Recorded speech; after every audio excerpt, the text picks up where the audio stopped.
TMZ Live, Charles here. And Babcock here. Well, the war between Kendrick Lamar and Drake has gotten so interesting, and it has been a full weekend. Yeah, they didn't take the weekend off. Honestly, I don't know that these two guys have actually left a studio. I imagine they're just in a bunker somewhere with a microphone in front of them, because there have been, over the weekend, 3 songs, starting on Friday, 3 songs from Kendrick and 2 from Drake, and the most recent one from Drake is called The Heart Part 6. It has Drake responding to some serious allegations that Kendrick made against him over the weekend, and then Drake sort of revealing that he's the one really controlling things. If you believe Drake and what he's saying in this song, we're about to play it for you, he's actually manipulating Kendrick, and Kendrick had no idea.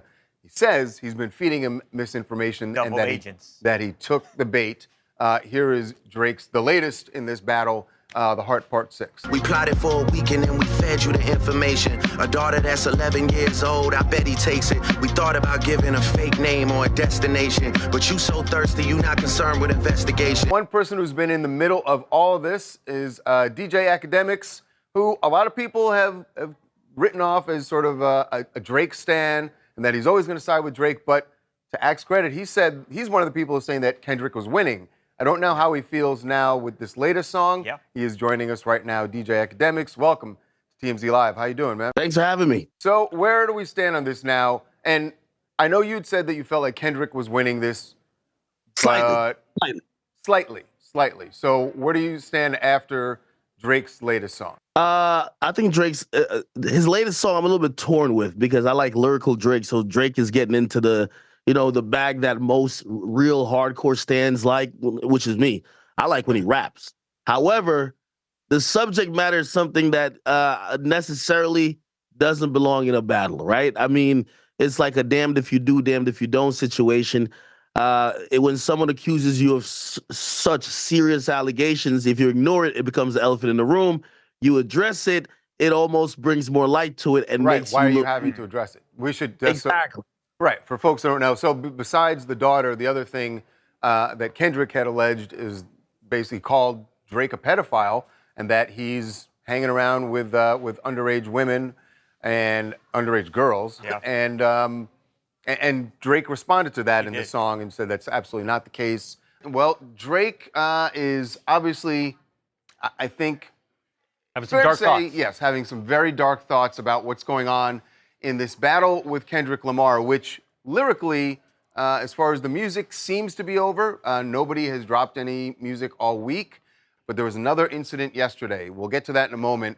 But Drake posted something that clearly shows he is in a dark place, thinking the worst of what could happen here. I know there will be a lot of members of me by a lot of people. Many related people. Hi, my name is David with beatGrade. I'm from Los Angeles. Thank you for having me. With this post that Drake basically did is him showing that he's done, he's waving the white flag, and that these Drake stans are just like, they don't want him to give up, and he's basically giving up. And by the way, I saw Akademiks on your show yesterday, and I just want to say one thing. He is the biggest psyop for Drake, which I just can't even believe, man. It's just like, man, it's obvious that Kendrick has won this battle, and he said that there was no knockout punch.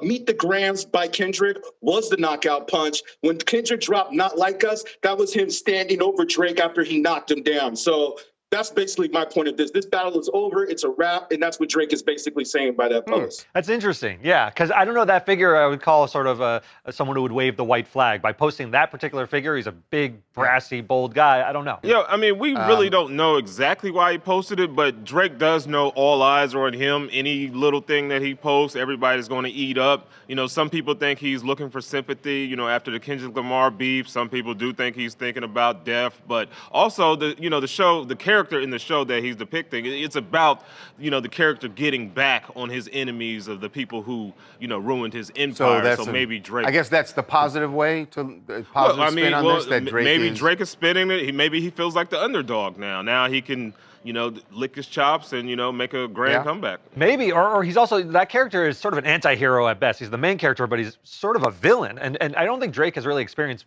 being the villain. He's been a star for so long, and now Kendrick has really called into question whether he fits in culture and so forth.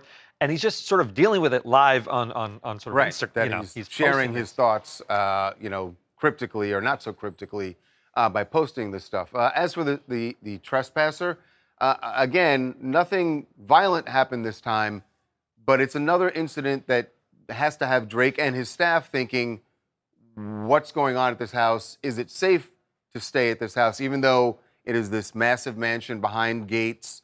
But it's obviously there are people, fans, who are so into this whole beef that they are boldly showing up at his doorstep. Yeah, I don't care how much of a mansion, how much security you have. When you feel sort of compromised and vulnerable, you can have gates and so forth, but when you feel like people are out to get you, it makes you feel scared. And I'm sure Drake is feeling some of that right now with the attention he's getting. And guys, we should point out here that yesterday's incident, his security was able to detain this guy before he got beyond the gate. So he never really made it anywhere near the house. We know Drake has been spending time at this home in Toronto. So we also know that he has upped his security since that shooting at the home earlier this week. So he's protected, but thankfully his security got to this guy who it's believed, based on what police are saying, had some kind of a mental illness that tried to gain access to the property yesterday. Yeah, it is interesting that the increase in security and that they actually met this person outside of the gates, that